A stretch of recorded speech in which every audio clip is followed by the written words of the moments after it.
ನಿಯಮಗಳು ಸಡಿಲಿಕೆ ಆಗಲೇಬೇಕು. ಅದು ನಮಗೆ ಸಡಿಲಿಕೆ ಮಾಡಲಿಕ್ಕೆ ಪವರ್ ಇಲ್ಲ. ನಾವು ಇದ್ದೀವಿ ಬರೀ ಚೀಫ್ ಕಮಿಷನರ್ BBMP. ಅದಕ್ಕಾಗಿ ಸರ್ಕಾರಕ್ಕೆ ಕೂಡ ಕೆಲವು ಸಡಿಲಿಕೆ ಆಗಬೇಕು, ಕೆಲವು ನಿಯಮಗಳು ಇನ್ನೂ ಕಟ್ಟಾಗಿ ಇರಬೇಕು ಅಂತಕ್ಕಾಗಿ ನಾವು ಕಳಿಸ್ತಾ ಇದ್ದೀವಿ.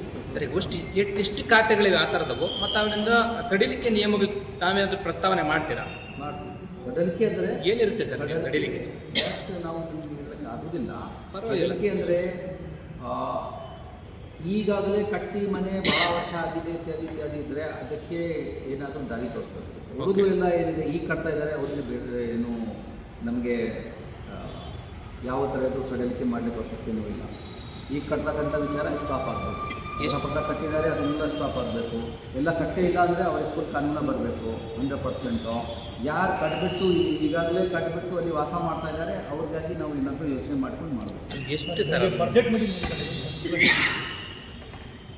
ನಮ್ಮದು ಪ್ರತಿ ವಾರ ನಾವು ಮಂಡೇಗೆ ಮೀಟಿಂಗ್ ಮಾಡ್ತೀವಿ, ಎಲ್ಲ ಚರ್ಚೆ ಮಾಡ್ತೀವಿ. ಬಜೆಟ್ ಟೈಮ್ ಹತ್ರ ಆಗ್ತಿರೋದ್ರಿಂದ ನಾವು ಪ್ರತಿ ವರ್ಷ ಬೈ ಡಿಸೆಂಬರ್ ಎಂಡ್ ನಮ್ಮದು ಬಜೆಟ್ನಲ್ಲಿ ಏನು ಖರ್ಚಾಗಿಲ್ಲ ಅಥವಾ ಖರ್ಚು ಆಗೋದಿಲ್ಲ ಅಥವಾ ಈ ಹೆಡ್ಡಿಂದ ಕೊರತೆ ಇದೆ, ಈ ಹೆಡ್ನಲ್ಲಿ ಜಾಸ್ತಿ ಇದೆ, ಖರ್ಚಾಗೋದಿಲ್ಲ ಅಂತ ಆಗಿ ರೀಅಪ್ರೋಪ್ರಿಯೇಷನ್ ಮಾಡೋದು, ರಿವೈಸ್ ಎಸ್ಟಿಮೇಟ್ ಸಲ್ಲಿಸೋದು ಈ ವರ್ಷಕ್ಕೆ. ಆ ಆಧಾರದ ಮೇಲೆ ಮುಂದಿನ ವರ್ಷಕ್ಕೆ ಬಜೆಟ್ ತಯಾರು ಮಾಡೋದು.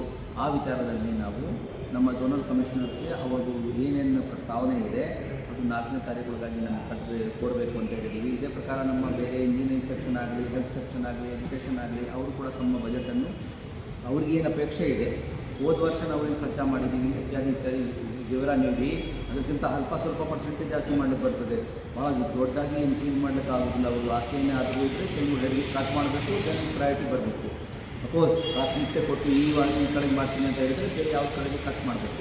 ಆ ಪ್ರಕಾರ ಅವರಿಂದ ಪ್ರಸ್ತಾವನೆ ಬರುತ್ತೆ. ಆಮೇಲೆ ನಾವು ಚರ್ಚೆ ಮಾಡಿಕೊಂಡು ಬೈ ಮಾರ್ಚ್ ನಮಗೆ ಏನಿದೆ ಫೆಬ್ರವರಿ ಎಂಡ್ವರೆಗೂ ಮಾಡುವುದು, ಗೌರ್ಮೆಂಟಿಂದ ಅಪ್ರೂವಲ್ ಪಡೆದು ಮತ್ತು ಕರೆಕ್ಟ್ ಟೈಮ್ಗೆ ಮಾಡ್ತೀವಿ ಸರ್.